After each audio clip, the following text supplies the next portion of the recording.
everyone and welcome to another episode of Rift News, the show you are probably not even sure you want to watch, because you are currently interested in the other hype game, or the other hype game, or the hype game that is about to release. Or you are crying in the corner because you'd like to play a different hype game, but you literally can't despite it being technically released.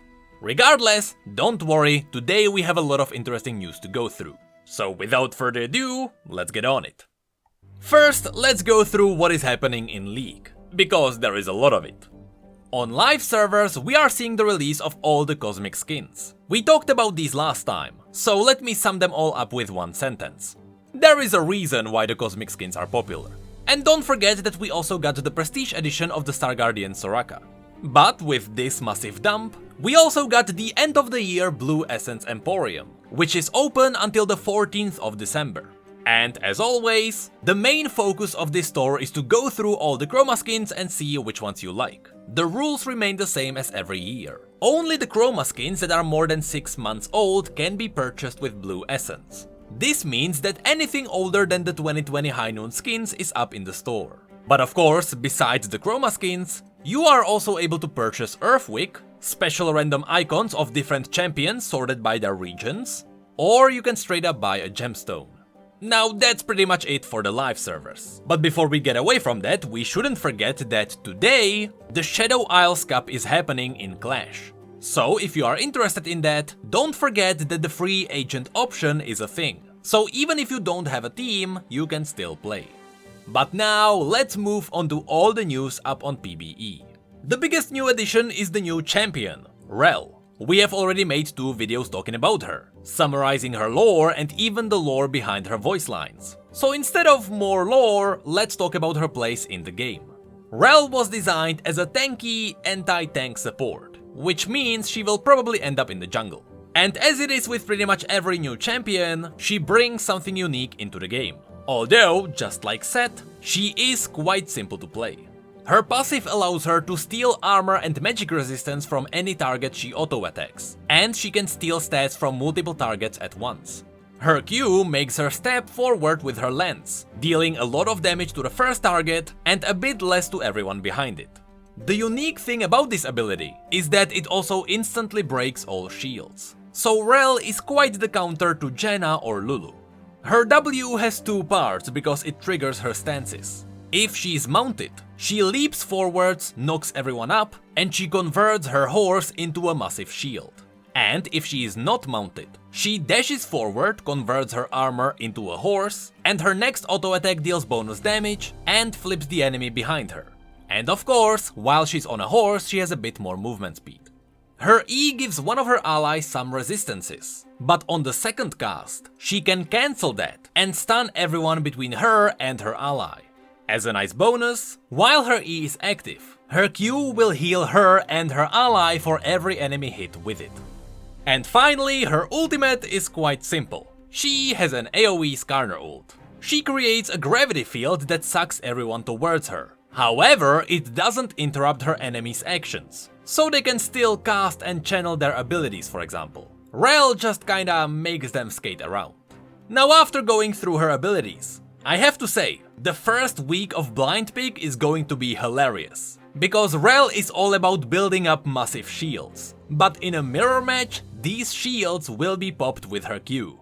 Also, I wanna see both Rell's panic ult in a big teamfight.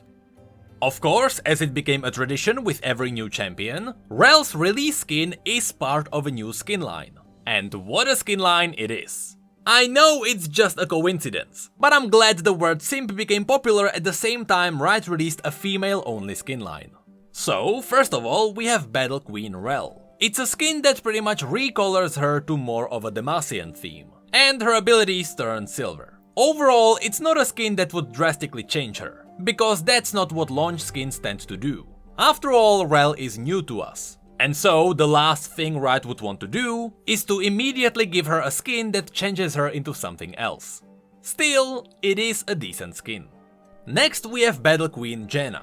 Now honestly, at first, I didn't think this skin was that special.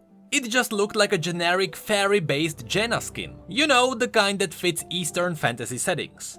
But then I saw her ultimate, and I realized that's really her selling point. All the other spell effects are cool too, but that ultimate is the reason why you would buy this. Then there is Battle Queen Qiyana. Now thematically, this skin fits Qiyana really well, but I have one issue with it. I understand that she needs to represent the 3 different elemental schools of magic. That's what her character is all about. But besides these 3 crystals in her blade, the skin has far too many different colors. She has a purple dress with grey sleeves, white socks, silver breastplate, purple gem under her neck, prismatic gem on her forehead, and her blade is a stone grey and gold. All of this combined makes it a bit of a mesh of colors when you are looking at it from further away. And the funny thing is that none of this really matters, because when she empowers her blade, any sense for colors goes out of the window anyway. So thematically it is nice, but it could use some minor color tweaking. Next we have a legendary Battle Queen skin for Katarina. Now when we talked about this skin live on stream, I mentioned that this skin just looks fine to me. It's not really my cup of tea. Either because the theme doesn't click with me, or because the skin doesn't really look that flashy for a legendary skin. Yes, the skin does have unique animations and voice lines. And yes, with every kill, Katarina changes her blades. But despite those cool features, I still didn't quite like it. But after watching the full video from Skin Spotlights, I realized that this skin was designed to look awesome in complex fights. The individual animations are fine, the daggers are fine, the jumps are fine, and the ultimate is okay. But combined together, it's amazing. And it's all because her E has a blur that indicates which way Katarina dashed. So if you dash multiple times in a quick succession, with all the vibrant lines in the air, it gives you that speedy anime feel. And that's why this skin looks really good in the right hands. And lastly, there is Battle Queen Diana. Just like the others, it is fine. It has quite cool new spell effects. In fact, these spell effects are probably the flashiest out of all of her other skins. But it is not a skin I would prefer. And I have to mention that as I was writing this part of the video, I realized this is all in line with Genshin Impact, isn't it? I have never played that game, but I've heard about it, and this is all getting a bit suspicious. Regardless, the reason why I wanted to talk about Diana last is because she got the last event prestige skin of 2020. Which unfortunately means that there will be no Christmassy Snow Day prestige skin. Anyway, the differences between the 2 versions are relatively small, but they do a lot. Her head design entirely changed, as now she is wearing a crown. There were smaller changes to the model of her blade, but most importantly, they raised her shoulder guards a bit, which makes her look more like an armored warrior. And of course, as it is always the case, the spell effects turn champagne pink. Now although that is it for the Battle Queen squad, Riot has not forgotten about their promises. And so, we also got new Elderwood skins. And here, I have to admit, I never really liked the Elderwood skins that much. Maybe I feel this way because I have mained Bard for quite some time now, and for the majority of his existence, we only had 2 options, Classic Bard and Elderwood, and Classic just looked better, so maybe my opinion is a bit tainted by this. I know there are some good ones like Hecarim or LeBlanc, but still you can't convince me that something like Elderwood Nocturne pushed his skins to a new height. And don't get me started on Ahri. Anyway, the reason why I started talking about why I don't like the Elderwood skin line is because these new Elderwood skins are godly. And I want you to know that Riot did an amazing job on these. First of all, there is Azir, who looks like a proper dark ancient guardian of a forbidden forest. And in his art, behind him, you can even see his wall of soldiers. And even in game, these look great. Although the individual soldiers look a bit thin. But I love the new dark purple and orange color combination. Next, remember how when Riot released the Coven skins, they used this art for its promotion? Well, if only we knew that this dark ancient god would become Ivern. Ivern simply looks mind-blowing here. And things get even better when you focus on all the details. Let's ignore Morgana, who's in the front for now. If you have a look at Ivern himself, you may notice that the crossed arms on his chest are not actually his arms. That's just an extra decorative pair. And you can see these in the game too. And behind him you can see Daisy, who also has the same pair of extra arms. And once again, this skin is using the new dark purple and orange coloring, which really makes this skin unique. And what's awesome about this is that Ivern mains have been wanting a serious skin for quite some time now. So this skin is pretty much a guaranteed success. It looks incredible. And speaking of incredible, next up we have the last of Riot's promises. A new skin for Ornn. Now, as I already mentioned, when I first saw that Ornn was getting an Elderwood skin, I wasn't too excited because I thought it would be just Bard 2.0. But they really put a lot of effort into this one. All of his spells, including his Fire Breath, became fairy themed. And since he's supposed to be the counterpart to Ivern, the dark purple theme was replaced with bright pink and blue, which looks amazing with all the magical details on Ornn's horns. I really didn't think this would be the case, but this is easily the best skin Ornn has. Which doesn't say much because he doesn't have many, but you know what I mean.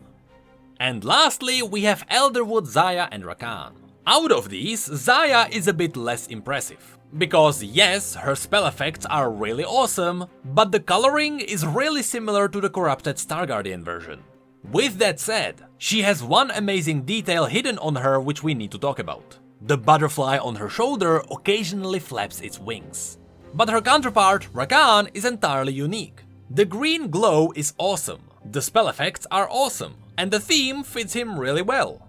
And together, the two have an amazing recoil animation too. As always, all the skins also have Chroma Skins. The Battle Queen skins have a bit more dull colors, but I still appreciate that this allows you to play any color of rel you want. But on the other side, the Elderwood skins really stand out, and partially it's because Riot also changed all the ambient glowing effects to fit the chromas. And out of these, Ornn is the clear winner. His Chroma Skins change the appearance of the entire skin. As a bonus, Surrender20 also found out that Kai'Sa is getting a Chroma Skin to reflect her appearance in the Baddest series. Now, since all of this will be part of an event, PBE also revealed new loot assets, icons which we can get from the event pass, and icons which you can get from different skin bundles. These include both the Battle Queens and Elderwood. And when it comes to emotes, there is one based on the Baddest Kai'Sa, 3 that I believed are themed around upcoming esports events, and 3 representing the new skins. There is also one ward to top it all off. But that should be it for PBE. It's a massive patch when it comes to skins, which I hope doesn't mean that there will be no Christmas skins this year. Next, still staying in the realms of League, Riot's merch store got some new additions. Besides the new unlocked statue of Jhin and some Valorant merch, we got a new plushie of Corgi Corki and Nunu, a new winter figure of Sejuani, a new unlocked statue of Ahri, 2 new winter sweaters, a Poro necklace, but most importantly, Little Legends keychains.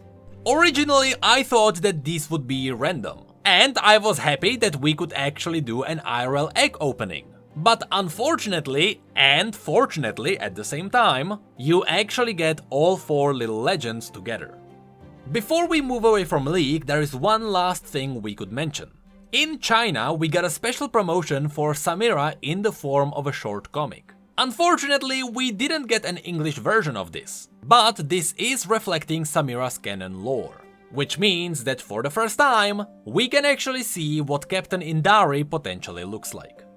Okay, I lied, there is one more League thing we could mention. Since Diana marks the end of 2020 Prestige skins, Riot already revealed some of the confirmed Prestige skins of 2021. So far, we have a confirmed skin for Fiora as a part of an event, Leona being up for Prestige points, and Lulu as a part of another event. Seeing that these skins might be released in this order, following what other skin lines were released during these dates, this might indicate that we may get a Mecha Kingdom Fiora, or any kind of Varying Kingdom skin, Blood Moon Leona, and April Fool's Lulu. But that's just my guess. Now, besides the Prestige skins, Riot also talked about the future of the Prestige system. They confirmed that Prestige skins will run normally until July, at which point they will try something new with Prestige points. This means that we will get 2 opportunities to spend our prestige points before they go away. One will come at the end of this year, and the other one will come in April, before the system changes. Thankfully, Riot also showed us what we will be able to buy at the end of 2020. 5 prestige points will give you 1 prestige icon you might have missed. 25 points will give you the Kaisa emote. 50 points will give you a Pulsefire loot bag. 75 points will give you a lucky bag with 7 different skin shards. And 100 points will give you PsyOps loot bag with 7 skin shards or permanents. And you can spend your leftover 3 points on a key and 1 point on 30 orange essence. But finally, that is it for League. Now, moving on to Legends of Runeterra. Besides the fact that Legends of Runeterra esports scene is kicking off, the game is also celebrating Christmas with a brand new winter board, a card back, and with 2 Yeti Guardians. But the latest update also revealed some new seasonal tournament rewards, and it changed how timed rounds work during games. Previously, you just had a flat amount of time to make a move, and that time reset every time you did something. But now, to smooth out the pace of the game, if you end your rounds early, you can store bonus time, which will prolong your turns during later stages of the game. But at the same time, whenever you make a duplicate move, instead of resetting your timer every time, it will just give you some extra time instead. So generally, with these 2 combined, games should be a bit faster. Next up, when it comes to Wild Rift, I have to point out that pretty much every region in the world, besides the US, will be able to play Wild Rift on the 10th of December. That's when the game goes into open beta. I know Americans are probably getting mad about this, but this is legitimately the only time I have heard about the rest of the world getting something first. And I do believe that's why Riot did this. They wanted to give the other countries an opportunity. So I just want to let you know, this is how others normally feel. And lastly, let's quickly mention the fact that Valorant is teasing new guns. At first, people thought that we are getting Nerf guns themed around Valorant. But then people found out that a toy gun skin was already data mined. So there is a high chance that's what we are getting. And as a cherry on top, it was confirmed that some big writers are working on Valorant now. So the first quarter of 2021 should move the world of Valorant into new places. So keep an eye on this game if you are into world building. But that is it for this episode of Rift News. As I said at the beginning, December is already packed full of games. And even writers confirmed that their experience on PBE was much smoother this time. Because instead of testing Rel, people are playing Shadowlands. So I just hope that Wild Rift won't be overshadowed by the other games. Because I really have high hopes for it. I mean, besides Wild Rift, I only really have 2 other options in December. Painfully waiting or experiencing pain. So I would rather have the pain in my hands, while on the throne.